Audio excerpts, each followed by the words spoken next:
Hey there everyone, this is Brandon here from Brandon's Game Reviews. I have risen up from the depths of wherever the heck I've been, and I'm here today to give you a review on the 2D adventure RPG game Salt and Sanctuary. So sit back, relax, and enjoy the review.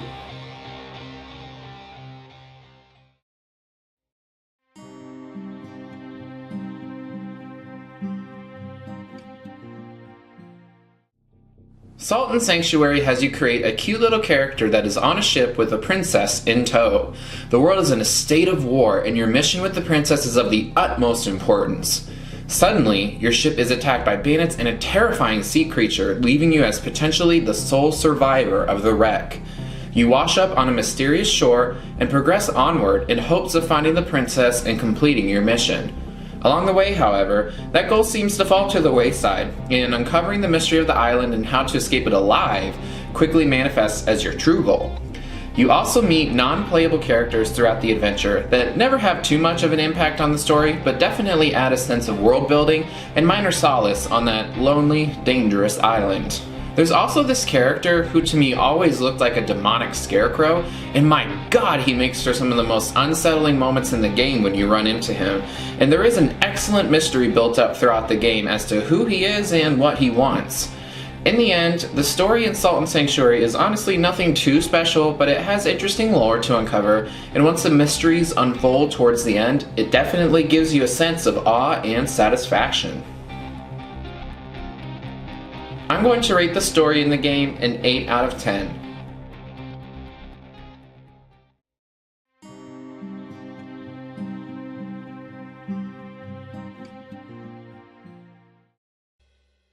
Look, I'm not going to have you all sit there and wonder when I'm going to say it. Yes, this game is practically a 2D version of Dark Souls. I just want to confirm that I am aware of this, but from here on out I will speak about this game as its own entity because I feel it deserves that.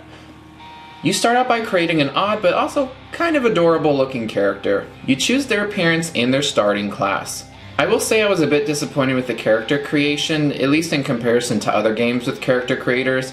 It's rather simple and basic, but definitely not bad. The game consists of you exploring an expansive world with a healthy dose of combat and platforming mixed in there. Exploration is fun and exciting as you are completely left to your own devices on where to go. This means if you go into the game completely blind like I did, you will be excited by the new places, items, enemies, and bosses you uncover. It's especially cool when you notice that one odd spot that looks like it could lead somewhere, and you decide to try it out and you end up finding something new. The island is surprisingly big, and while impressive, it makes some of the exploration and progression a pain.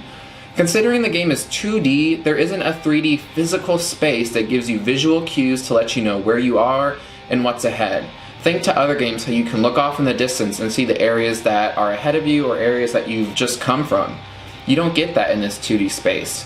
You can only see what's in your immediate field of view, and the immense stream of pathways and stairways make it really tough to mentally map out the island, especially considering the game doesn't actually give you any sort of map to work with.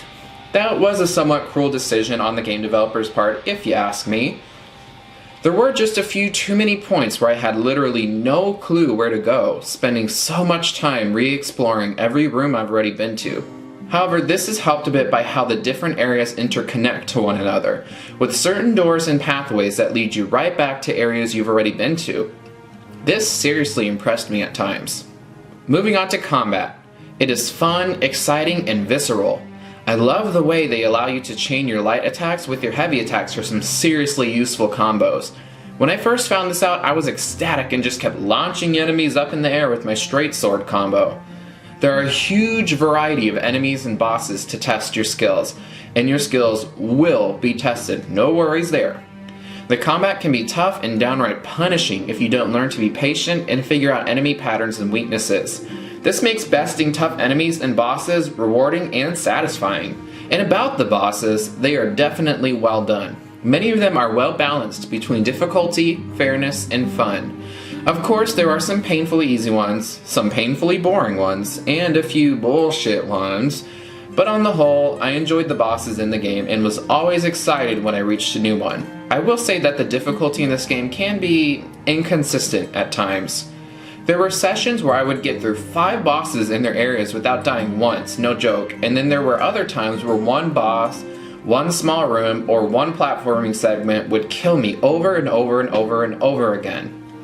Some enemies in the game are weirdly overpowered, such as the goofy teleporting skeletons and those gosh darn unicorns. There are also these traps in the game which can admittedly add to some thrills and creative platforming, but they usually feel unnecessary, poorly placed, and cheap. Keep your eyes out for them. The platforming is simultaneously one of the game's best and worst elements. It can often be engaging and well designed, requiring focus and awareness. However, there are a good number of noticeably aggravating platforming segments in the game, especially when it comes to disappearing or breakable floors. I often felt I got through some of the tougher platforming sections by sheer luck after dying or failing many times. Beyond that, I love the way you unlock new platforming skills and they instantly get your brain to thinking how you can progress even further. Speaking of progression, this game handles it quite beautifully. Throughout the game, you will often find sanctuaries, which are little rooms that act as a place for healing, leveling up, and strategically placing helpful NPCs to aid your character, providing brief respites in this tough and foreboding game.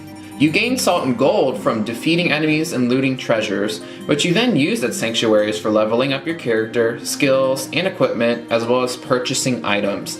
These aspects allow for a lot of gameplay variety and gives the player plenty of choice in how they tackle Salt and Sanctuary.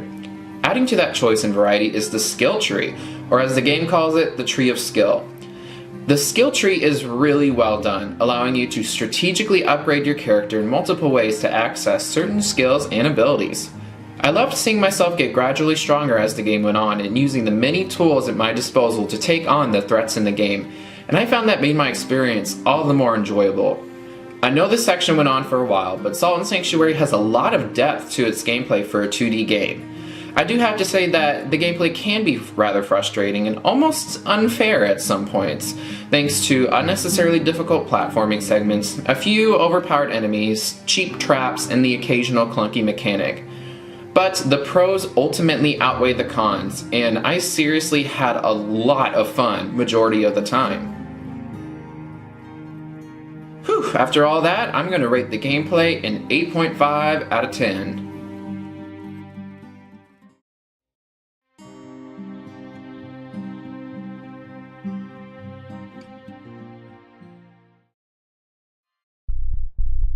The visuals in Salt and Sanctuary are just wonderful. The environments are well designed and interesting, the animations are solid, boss and enemy designs are quite awesome and varied, and the items and equipment are all super detailed. I know the characters are funny looking, and it does take a moment to get over that, but you do get used to it and they start looking less weird and more cute over time. If you can't get over it though, just cover your character in armor and headgear, call it good. My only small complaint is the visual variety. There are distinct locations in the game, and they all look great, but a decent number of the locations just don't look different enough. There are a few that really stick out and are quite unique, but I was really missing a good fiery lava themed location, as well as a bright and lush area. That really would have made this game's visuals the full package. Otherwise, I don't have any critiques about the visuals. For a 2D game, it really doesn't skip out on the designs, detail, and artwork. I'm going to rate the graphics a 9.5 out of 10.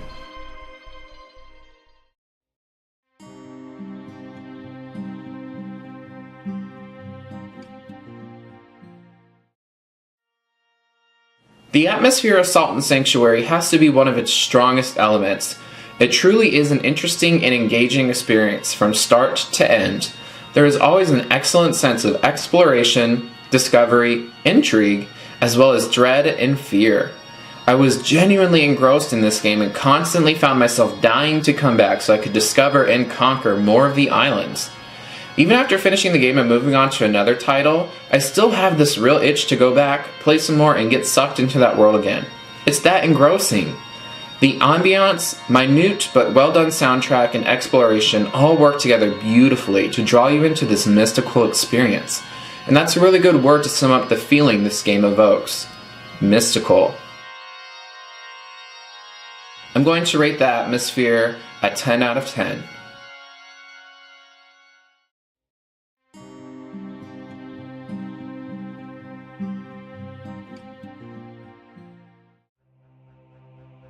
As stated earlier, the music in this game is minute. There are only a few tracks in the whole game, but each one is genuinely great.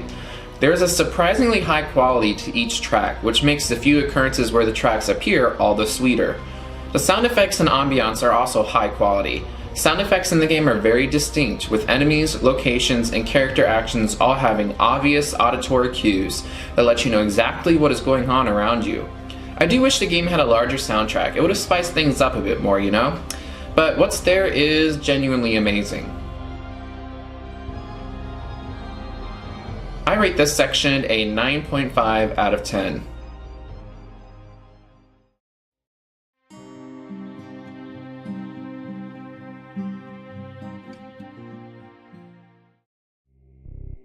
The controls in this game are nice and tight. Everything typically feels responsive and smooth. Most of the time when there are errors in your actions, especially with platforming, it genuinely is your fault, as hard as that can be to admit sometimes. However, I will say there are times where the way the controls were mapped out caused some unfortunate mishaps in my traversal, which is admittedly frustrating. Hey, it's impossible to be perfect. I rate the controls a 9 out of 10.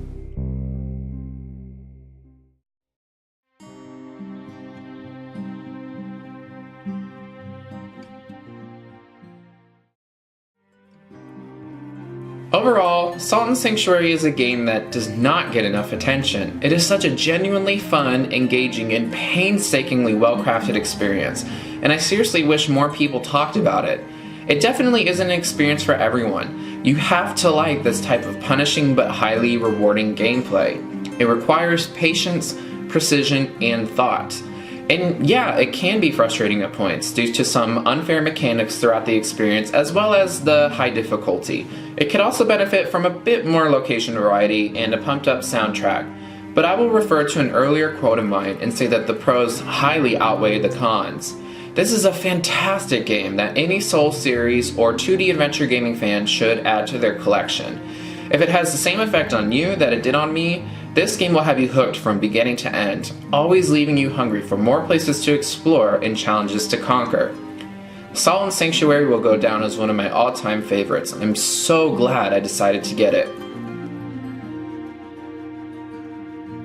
I rate Salt and Sanctuary for the PS4 a 9 out of 10. Thank you so much for watching the video, everyone. I really hope you enjoyed the review. It was honestly my pleasure to give this game some more coverage and finally, after all this time, make another video and it be about this game in particular. It really is a great experience, and so I appreciate you taking the time to stop by and watch the video. I'll catch you all in the next one, and I'll see you later. Take care.